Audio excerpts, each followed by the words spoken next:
नमस्कार सर्वांना, मी कोकणात आली आहे। आज तुम्हाला मी शेवग्याचे झाड दाखवते। हे बघा फुलं, किती छान फुलं आलेत बघा। त्याची आता तुम्हाला एक रेसिपी भाजी बनवून दाखवते। आपण शेवग्याच्या शेंगांचा करतोच भाजी, पण आहे फुलांची पण भाजी छान होते।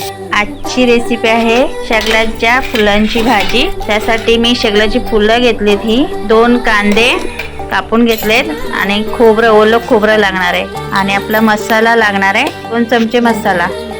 तेल टाकले, आता जरा कांदा परतून घेते,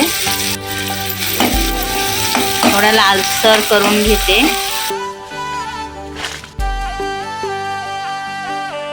आता त्याच्यामध्ये मसाला टाकला, हळद 1 चमचा, मीठ टाकलंय 1 चमचा, चवीनुसार टाकायचं, जशी भाजी असेल तशी।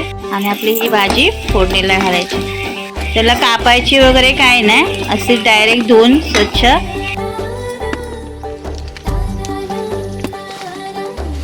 आपण शेवग्याच्या शेंगांचा करतोच भाजी, पण आहे फुलांची पण भाजी छान होते। आता ही चांगली झाकण ठेवून शिजून घेणार, नंतर वरून ओलं खोबरं टाकणार।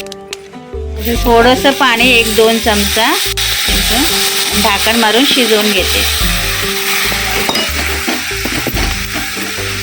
आता भाजी बघा वाफेवरती शिजून घेतली आणि त्याच्यात आता ओलं खोबरं टाकलं, किस टाकलंय, त्याच्यावरून आता थोडी कोथिंबीर टाकणार। आपली भाजी 10 मिनिटात रेडी आहे।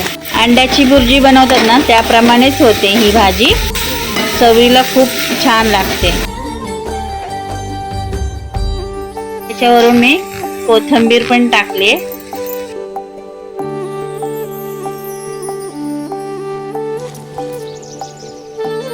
कशी आहे दाखव, कशी वाटते भाजी? छान।